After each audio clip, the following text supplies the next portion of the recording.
Director, make some noise for Calvin Bاسييra. Hey, this a rolling, not a stop. What?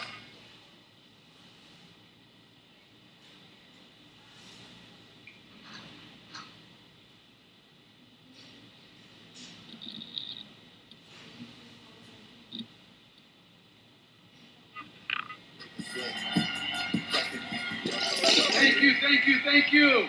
Have a seat. Thank you. My time is already counting down. So, done. Okay. Thank you, thank you.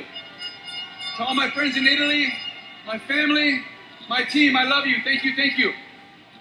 Thank you, thank you. So, if you guys would have saw me backstage, I was pacing and pacing, preparing for this speech today. I had friends that came up to me and said, hey, you're a pro at this. You already know how to explain the invitation. Why are you so nervous? Why are you pacing? And I feel it's my responsibility, no matter what I speak about, to deliver something powerful to you guys. I'm not just a distributor in this company, but I consider myself a brand. And I want you guys, when you know that I'm on stage, I want you to know that I'm going to deliver something great for you guys, okay? Thank you. So I want to start my presentation first talking about the three types of networkers that we have in this profession. You have the posers, the amateurs, and the professionals. Now, the posers, that's 80% of distributors, by the way. Posers are the distributors that treat this business like a lottery ticket, okay?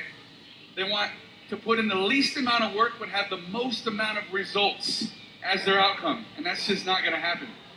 When they put the list together, it's maybe 5 or 10 people, and when they speak to 2 or 3 people that tell them no, they already say the business doesn't work and they quit. That's 80% of people in this profession.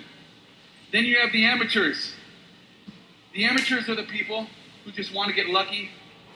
They're the ones who want to sign up that monster distributor that they think is going to take them straight to the top.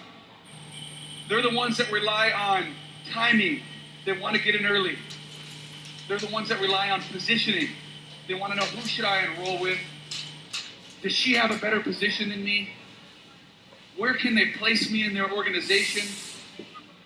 Those are the people who build a list of 100 people long, but they don't ever set out to develop any skill sets, and they go through that list so fast, and their biggest fear is always running out of people to talk to.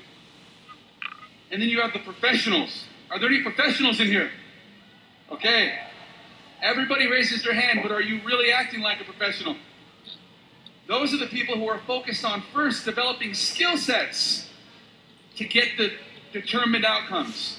They're the ones who rely on the principle in Malcolm Gladwell's book, Outliers, about 10,000 hours. In order for you to become a professional in anything, in order for you to get the results in anything, you have to be willing to put in your 10,000 hours. Have you really put in your 10,000 hours?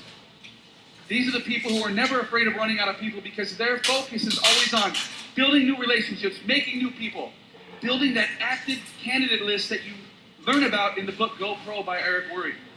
Professionals set out to becoming a professional. And professionals set out to develop some skill sets. One of them, the most important, which is the gateway skill, the invitation. That's the most important skill of a professional and should be the most important skill for you.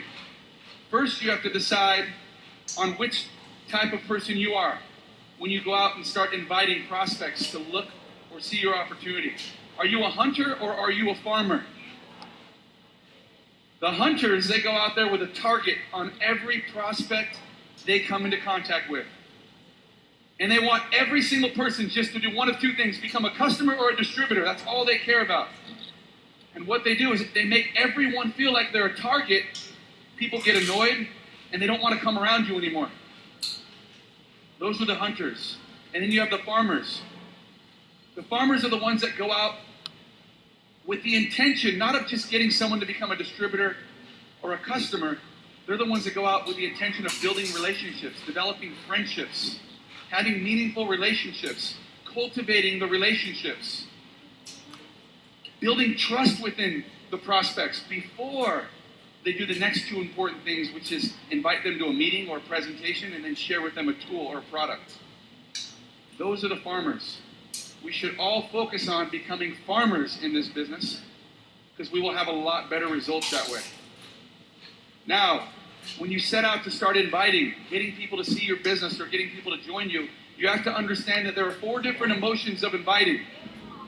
The first emotion is you must emotionally detach yourself from the income, from the outcome.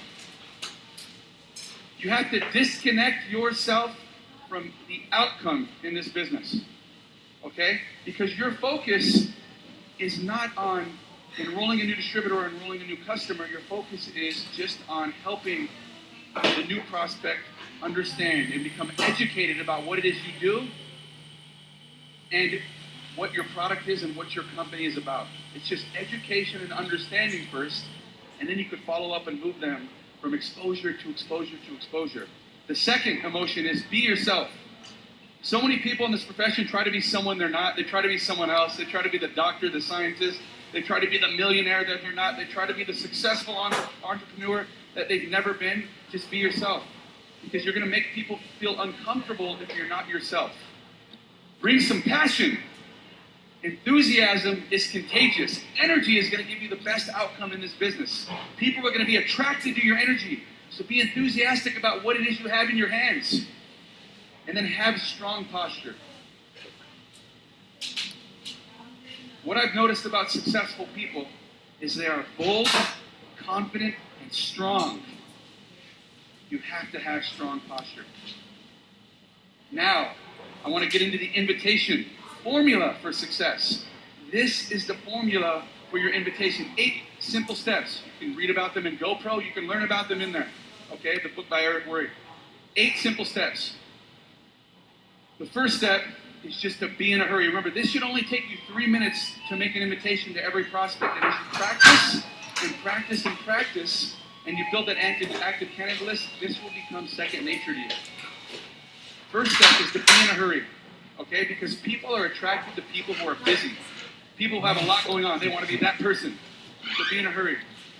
For example, if someone's in a hurry, they'd say, I don't have a lot of time to talk, but it was really important I reach you. I have a ton of stuff going on, but I'm glad I caught you.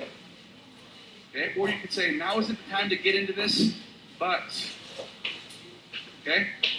That's how you'd be in a hurry. And the second step is to compliment the person. People love to be complimented because most people are never complimented at all. So when you compliment a person, what it does is it opens them up to being receptive to what it is you're sharing with them, or what it is you're going to ask them, or what it is you're going to talk to them about. So you could say, maybe it's to someone you know, you could say, you've been very successful and I've always respected the way you've done business. That's a good compliment. Or you could say, you've always been supportive. You've always been supportive of me, and I appreciate that so much. How about, you have an amazing mind for business and can see things others don't see. Or you're super sharp. What do you do for a living? You have to think of these different types of scripts, okay? And then you make the invitation. And the invitation is simple. There are 3 types of invitations, okay? There's the direct approach, there's the indirect approach, and there's the super indirect approach. Now, the direct approach, this is used when you're inviting people to learn more about an opportunity for them, okay? So this is usually for your friends or people that you know, people that you're close to. And when you make that invitation, you'd say something like this. When you told me you hated your job, or you needed a new house, or you needed to make more money, were you serious? Or you could say, maybe it's a close friend. I think I found a way for us to boost our cash flow or make more money. Or you could say, when I thought of people who could really have huge success with a business that I found, I thought immediately about you. Or you can ask this question. Let me ask you a question off the record. If there was a business you could start working part-time from your home that could replace your full-time income, would that interest you? Simple questions. Maybe it's someone that you've never met or someone that you just came into contact with in the cold market. And you can say, have you ever thought of diversifying your income? Or do you keep your career options open?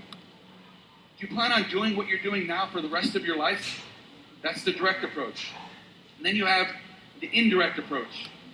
This is about asking your prospect for help, input, or guidance. Okay, maybe somebody that you're afraid to approach, and someone maybe that you haven't known for a long time, but you'd love to invite them to see your business. You could go to someone like that and say, I've just started a new business and I'm really nervous. Before I get going, I need to practice on someone friendly. Would you mind if I practice on you? Okay, you're just asking for a favor, but in the end, you're showing them your business. I found a business I'm really excited about, but what do I know? You have so much experience. Would you look at it for me if I made it easy on you and let me know if you think I'm making the right decision? Or you could say, a friend told me the best thing I could do when starting a business is to have people I respect take a look at it and give me some guidance. Would you be willing to do that for me if I made it really simple for you? Or how about this one? Maybe you're traveling on a trip and you meet your taxi cab driver or someone at the hotel, and you're in a country that you don't have business in, but you know we're open in. You could say, my company is expanding in your area. Would you do me a favor and take a look at it and let me know if you think it would work where you live? It's a good one. How about, I've started a business with a product I think makes a lot of sense, but I'd like to get your input. Would you be willing to check it out and give me your opinion if I let you try it? Simple. Just be prepared. The third approach, this is the super indirect approach. This approach is usually for people who are very successful or wildly successful, people who would be the last on your list that you would talk to. I would call it your chicken list, right? People that you're too chicken to talk to. This is where you use the super indirect approach. And it's really where you take the opportunity away from the prospect right away, and you ask them if they know anybody who would be interested in what you have. And in the end, they think, well, what about me? But you take it away from them. So it makes you feel more comfortable to talk to somebody who's very successful and you'd be afraid to talk to. But you could say, the business I'm in clearly isn't for you. But what I wanted to ask, who do you know that is ambitious, money motivated, and would be excited about the idea of adding more cash flow to their lives? Who do you know? They might give you some names, or they might say, well, me first, and then I'll tell my friends. Or you can say, who do you know that might be looking for a strong business they can run from their home? When they start asking you for more information, you can respond with, that makes sense. You'll want to know more about it before you refer someone that you know. And then you can move to the next step, which is step number 4, okay? Step number 4 is, if I would you. The most important part of the invitation is getting the first response of a yes from your prospect, right? If I sent you a link to a video, would you watch it? If I gave you a magazine, would you take a look at it and read it for me? If I sent you a link to a presentation, would you watch it for me? If I sent you the link to my website, would you check it out? If I invited you to a special invitation-only webinar, would you jump on it? If I invited you to a special invitation-only conference call, would you be willing to get on the call? Someone famous jumped on the screen, right? Okay, and then you move on to step number 5, which is getting the confirmation. This is the second yes now. After they said, yeah, sure, if I would, you, sure I would. Then what you do is you get the confirmation number 1, get a time commitment. When do you think you could do that? When do you think you could take a look? When do you think you could jump on the call? When do you think you could check out the website? Let them respond. Don't give them a time that you're going to call them. Let them respond to you. They're checking their schedule already. And then they're going to give you a day or a time when they will. They've set the appointment, okay? Now, confirmation number 2, confirm the appointment. So if I called you on Wednesday, you take a look at it, right? So they're going to set the appointment for you. And then confirmation, right? So if I called you sometime later in the day on Tuesday, you'll have watched it for sure, right? So if I call you on July 2nd when you get home from vacation, you'll have watched it for sure, right? You're getting those commitments from them. 1, 2, 3, 4 yeses now, okay? And confirmation number 3, what is the best number and time to call you? They've basically said yes 4 times now to you, and the chances of them being educated and understanding of what it is you're sharing with them now goes from 5% to 80%. Imagine the outcome when you do the invitation the right way. And then the last step, get off the phone as quick as you can. You're in a hurry, right? Remember, you're in a hurry. Great. We'll talk then. Gotta go. Expecting your email. I'll send you the link, whatever it is. That is the invitation formula. And from there, when they've looked at something, if they've watched something, or they've jumped on a call, you now focus on moving them from exposure to exposure to exposure until they've made that decision to do what? to enroll with you as a distributor or become a customer. And that could be moving them to showing them the plan, sharing with them product, sharing with them another video to answer a question they have, inviting them to a meeting with your upline or with some teammates so they can see social proof, right? Inviting them to a webinar or getting them to jump on a call, or meeting one-on-one or two-on-one. Okay, that's what you're doing. The invitation starts the process. The follow-throughs and follow-ups take them to the next exposure. But the fortune is in the follow-up. Your business is not about inviting someone to see your business or try your products and then signing them up. Really, that's where it starts, but it's not where it ends. It's following up, following up, following up, following up. You cannot stop doing that. You have to focus on that, because by the time they say yes, they already have an understanding. They've already been educated. They're not someone who joins with you and is lost and doesn't know what to do. They've had the perfect example of how to get someone started in this business. And I want to close with this, a quote by my favorite baseball player of all time, United States national pastime, baseball, the great Babe Ruth. He says, "You just can't beat the person who never gives up." Never give up, my friends. I love you. Good luck. God bless.